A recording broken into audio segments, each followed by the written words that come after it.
Está la polémica que continúa y va a continuar porque el presidente López Obrador pues, ha sido muy claro, ha dicho con todas sus letras que él no va a asistir a la Cumbre de las Américas si no se invita a todos. Y se antoja muy complicado que se convoque a Cuba, a Nicaragua, a Venezuela, por no hablar del interés que tendrían esos autoritarios, esos dictadores, de poner un pie en los Estados Unidos. Pienso en Daniel Ortega, por ejemplo, presidente de Nicaragua, que tiene varias investigaciones en la Unión Americana y que podría ser detenido si se para en ese territorio. Luis Miguel González, ¿cómo estás, Luis Miguel? Muy bien, buenas noches. Muy buenas noches, Juan Pablo Leo. Juan Pablo. Manuel, Luis Miguel, Jaime, buenas noches. Muy buenas noches, Jaime Sánchez Usarrey. Jaime. Manuel, buenas noches. Muy buenas noches, gracias a los tres por estar acá. A ver, ¿qué hay de fondo en esto? Porque estamos viendo una reconfiguración en la geopolítica en América Latina, en Norteamérica. Estamos viendo una intención de México de convertirse en líder o en puente, en vaso comunicante entre Norteamérica y América Latina. O estamos viendo un jaloneo en donde cada quien está haciendo política doméstica, aprovechando la política global. ¿Cómo lo ves? Todas las anteriores. Todas las anteriores, sí. Es un momento peculiar en la historia en la historia moderna de América Latina, yo diría por lo que ha pasado y por lo que está por pasar. Colombia está a punto de tener elecciones, está Brasil con el posible regreso de Lula. Entonces yo diría, la narrativa más simple es, hay un movimiento del péndulo hacia la izquierda, pero me parece, y tú lo decías en la introducción, no hay que confundir la izquierda con los autoritarismos. Entonces no es lo mismo decir la agenda de una cumbre como esta que nace para impulsar el libre comercio en 2004, tiene que incluir otras agendas más sociales, pero es decir, incluir agendas sociales significa darle un lugar en la mesa a países, mejor dicho, a dictadores que claramente no están tratando bien a su pueblo. Esa es para mí una de las preguntas. Una de las preguntas, ¿se merecen un lugar o no se merecen un lugar en la Cumbre de las Américas, Cuba, Venezuela, Nicaragua o sus presidentes, Jaime? Pues depende de quién le preguntes. A ver. Si me preguntas a mí, no. No se lo merece. No se lo merece. El presidente está convencido que sí. Obviamente. Y eso es lo relevante. Lo relevante es eso. Y además se inscribe en la estrategia o en los diferentes gestos que ha tenido el presidente de la República respecto de Cuba, Nicaragua y, por supuesto, Venezuela, ¿no? Su participación aquí en la celebración de la independencia, por ejemplo, fue evidente. Y ahora, en su visita a Cuba, dijo una cosa como que traza cuál es la visión que tiene él. Dijo que en esta coyuntura, en esta situación histórica, Estados Unidos está en declive, está perdiendo su poderío, y de allí la urgencia o la necesidad de que toda la América Latina y Norteamérica se unifiquen. Entonces tiene toda una visión de lo que está pasando en el mundo. Buena o mala es otra cosa. Y entonces yo creo que responde a esto. Y al mismo tiempo hay una confrontación clara con el gobierno de Biden, que a final de cuentas, bueno, se manifestó muy claramente también en el asunto de la reforma energética y que creo que también se engloba en una visión de lo que está pasando en Estados Unidos en concreto. O sea, Biden es muy probable que vaya a perder la elección intermedia y que a partir de entonces vayamos a ver un presidente demócrata muy debilitado. Entonces yo creo que son como muchos niveles y como muchos elementos que tú le describías, y yo creo que López Obrador, el presidente de la República, sí tiene una tendencia y tiene un objetivo muy claro y que esto le cayó ahora sí como anillo al dedo. Tú dices, no se lo merece, el lugar no se lo merece. ¿Los dictadores? Pero No. por supuesto que no. Yo creo que no. Con lo dicho, con lo que ha dicho el presidente López Obrador, se han sumado otros también. Pienso en el presidente Yamatei de Guatemala, habla el presidente de Bolivia, hay pronunciamientos en el mismo sentido desde la Cancillería de Chile y algunos otros que se van sumando. ¿Ves, Juan Pablo, espacio para un cambio de señales de decisión en Estados Unidos? Yo estoy completamente de acuerdo con lo que dice Jaime respecto a la coyuntura y de cómo esto le cae como anillo al dedo al presidente López Obrador, porque iba a ser una cumbre en la que muchos países de entrada no iban a ir, por las diferentes razones que tú también comentabas respecto a investigaciones y órdenes y diferentes agendas. Y creo que es muy interesante ver de qué manera el presidente López Obrador aprovecha el momento para anunciar que no iba a ir a la cumbre, cuando ya también había confirmado que en algún momento que sí iba a ir. ¿Qué es lo que está pasando en Estados Unidos? Hay una razón por la cual 3 países no van a ser invitados, porque más allá de lo que decía Luis Miguel con respecto a la izquierda y al cambio y al péndulo que estamos viendo en América Latina, son 3 países con dictaduras, ¿no? Estamos hablando de Nicaragua con Ortega, estamos hablando de Venezuela con Nicolás Maduro, y en Cuba con el bloque comunista, los Castro y el presidente Díaz-Canel. Para Joe Biden hay un tema muy importante en política interna que tiene resonancia en el mundo y tiene que ver con la democracia. Una de las principales razones por las cuales Biden convoca esta reunión, a pesar de que le tocaba a los Estados Unidos en ese sentido, tiene que ver con la crisis democrática que está viviendo el mundo y que se vivió en Estados Unidos, con la base republicana de Donald Trump, con la actitud de los republicanos respecto a las investigaciones que se quieren hacer de ese 6 de enero, y con lo mermada que está la democracia en los Estados Unidos. Porque está muy golpeada la democracia, muy golpeada, y avanzando el autoritarismo. Sí, en muchas partes del mundo sí.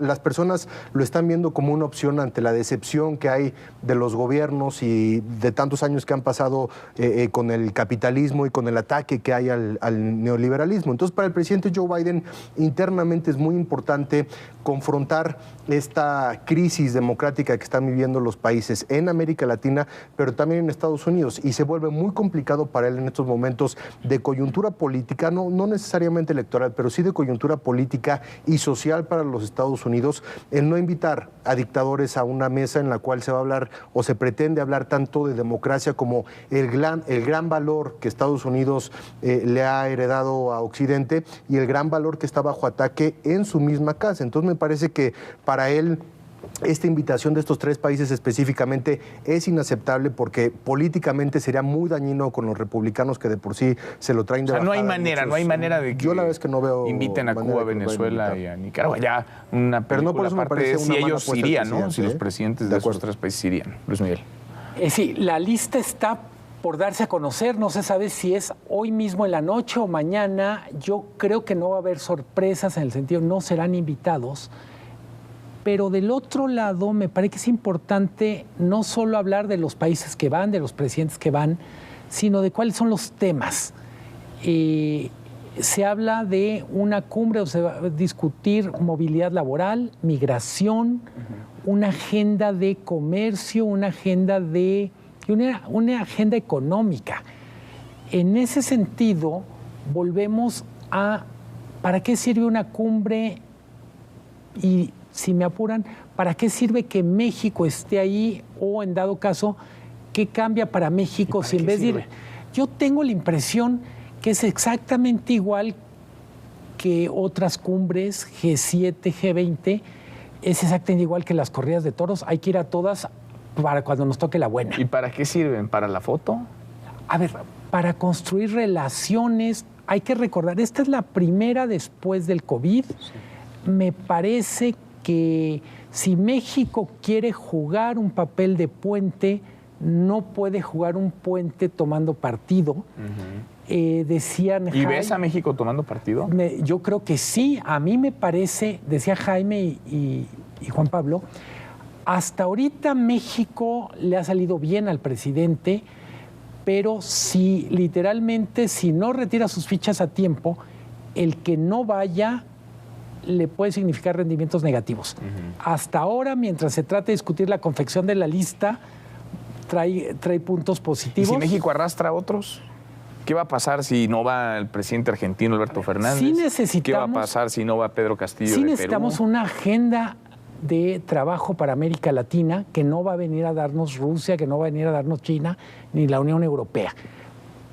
Puede México decir, a mí no me gusta ser copiloto de Estados Unidos o lacayo, pero en cualquier caso esa agenda va a construirse, porque debilitado o no, sigue siendo la potencia hegemónica en esta región. Sí. Yo creo que, bueno, hay que recordar que estas cumbres vienen de larga data y que durante la presidencia de Trump no hubo cumbre, simple y llanamente no la convocó, no le interesó. Y yo creo que a estas alturas, independientemente, digo, si efectivamente fue esta la intención de Biden de buscar una especie de respaldo, una caja de resonancia de la importancia de la democracia y mostrar que América Latina o buena parte de América Latina está ahí, pues esto ya está resultando un fracaso verdaderamente terrible, porque el socio, el segundo socio comercial, el primer socio comercial de América Latina, muy probablemente no vaya y además está encabezando una especie de rebelión de otros países que tampoco van a ir, muy probablemente. Entonces yo creo que es un fracaso completo para Biden y que además, pues coincido con Luis Miguel, yo creo que estas cumbres son pues ornamentales y que en todo caso lo que me parece relevante es que a final de cuentas el asunto capital para México, Estados Unidos y Canadá es efectivamente cumbres entre estos tres países porque estamos ya realmente integrados. Y la gran disonancia aquí es que el presidente de la República sí está tomando partido en contra de los Estados Unidos y en contra del bloque, porque a final de cuentas está tomando medidas y decisiones que están poniendo en cuestión, por ejemplo, la integración energética y que están conflictuando ya toda la relación dentro del TEMEC. Entonces, si lo que es allá meramente ornamental, creo que lo que estamos viendo acá es aquella famosa frase de Reyes Heroles, de que en política la forma es fondo. Sí. Y esto sí está manifestando un activismo del presidente y una voluntad de diferenciarse y confrontarse con Estados Unidos y eventualmente con Canadá. Entonces me parece que es algo que sí hay que tomar en serio. La forma es fondo. ¿Cómo se lo van a tomar esto en Estados Unidos? Sí. ¿Cómo se van a tomar ¿qué? ¿Agravio del gobierno mexicano hacia Biden, hacia Estados Unidos? ¿Cómo se lo van a tomar? Mira, puede convenir a los republicanos mostrar la debilidad de Biden, ¿no? Un discurso para los republicanos puede ser: el presidente Joe Biden no tiene ni siquiera la capacidad de invitar al vecino. Bueno, y más allá de las invitaciones, de hacer una buena fiesta. Ya ni las fiestas le salen bien. No tiene capacidad de hacer una buena fiesta. Y me parece que esta rebeldía de la que también hablaba Jaime, sí es una rebeldía encabezada por el gobierno de México, porque más allá de que no haya sido una razón la que dice el presidente López Obrador por la que muchos no vayan, sí es una buena excusa para decir, bueno, si ya no van a ir ellos, yo no voy, y entonces mi agenda, y etcétera, etcétera. Entonces, esto puede debilitar internamente al presidente Biden con los republicanos que van a aprovechar este discurso, pero es una posición muy difícil en la que ponen al presidente Joe Biden, porque por una parte, si termina invitando, digamos, a estas tres dictaduras, los republicanos se le van a ir encima porque van a decir, ¿cómo es posible que le esté dando un lugar en la mesa a los dictadores? Si no les invita y a partir de ello no vienen o no van muchos de los países, van a decir, el presidente Biden no puede ni siquiera en su propia casa armar una buena fiesta. No hay que subestimar a Estados Unidos, porque Estados Unidos, siempre lo decimos en este espacio, no es el presidente Joe Biden, y es un gobierno que se puede ir a lo mejor en 2 años, y lo peor que le podría pasar a México en ese sentido es una llegada de los republicanos, por ejemplo, como DeSantis o como que es el gobernador de Texas, que van a tener posiciones mucho más duras contra México, como lo han estado teniendo diferentes senadores como Bob Menéndez o como Ted Cruz o como Marco Rubio, que son muy vocales con respecto a lo que está ocurriendo en México, no solamente en este tema de la invitación, sino en la parte del TEMEC y la embajadora también de los Estados Unidos, que ya está advirtiendo de cuestiones incluso sindicales en algunas fábricas y con temas de trabajo. Es decir, el legislativo norteamericano, el Estado norteamericano, las agencias norteamericanas sí pueden resultar heridas con repercusiones quizá no públicas de lo que pueda ocurrir en la relación a partir de esta posición que está tomando México, que es una posición hacia el sur que es una posición de cabeza de ratón y no de cola de león. ¿Y a qué juega México? ¿A qué está jugando el gobierno federal, la estrategia del presidente? Porque ¿de qué se trataría? ¿De estar en contra de Biden? ¿De estar a favor de Cuba, de Nicaragua, de Venezuela? Pero, ¿es así de simple o hay algo más de trasfondo? Yo creo que sí hay o sea, que todo lo que hemos venido viendo, bueno, sí hay una comunicación real, y tiene que ver con el famoso Foro de Sao Paulo, entre Cuba, Venezuela y Nicaragua. Eso no se puede negar. Y también hay un creciente acercamiento, bueno, los 500 médicos que ya, los médicos que ya vinieron y ahora los 500 que van a venir, cubanos, no son meros gestos como que de repente son meras ocurrencias. Y hay un elemento más importante que alguien lo señaló recientemente a partir de la visita del presidente a Cuba. No vayas a decir que el concierto es Silvio Rodríguez. No, pero también se mencionó eso. Un momento. No, lo relevante, alguien escribió que era el elefante en la sala de esta visita, es que se llevó al secretario de Defensa y al secretario de Marina. Creo que en la historia de este país nunca ha habido una gira, a menos que yo esté equivocado, donde el presidente de la República, cualquiera que haya sido, se haya llevado al secretario de Marina y al secretario de la Defensa. Si esto lo inscribes además en que efectivamente en estos estados, en Venezuela, en Cuba, no sé a qué grado en Nicaragua, efectivamente hay una forma, un régimen que articula al ejército y que tiene una especie de doctrina de lo que son las funciones de la seguridad nacional respecto, por ejemplo, de la administración de aeropuertos o de la intervención del ejército en la economía. Pues yo creo que es como de nota bene lo que está pasando. Entonces, yo así creo nos que la sí aplica hay... Jaime luego. ¿Perdón? Avienta, así nos la aplica. Avienta las piezas del rompecabezas estoy juntando. y nos pone aquí a armarlo. No, a ver, lo que te estoy diciendo es cierto. O sea, sí, sí. Esta visita tiene consecuencias, esta visita tiene siente este precedente. Pero tampoco es que haya rompimiento con Estados Unidos. Vaya, el presidente estuvo en una reunión virtual, iba a ser presencial, pero le dio COVID al senador Chris Dodd. A ver, tampoco es que haya ruptura con el gobierno de Estados me remito a Unidos. una sola cosa.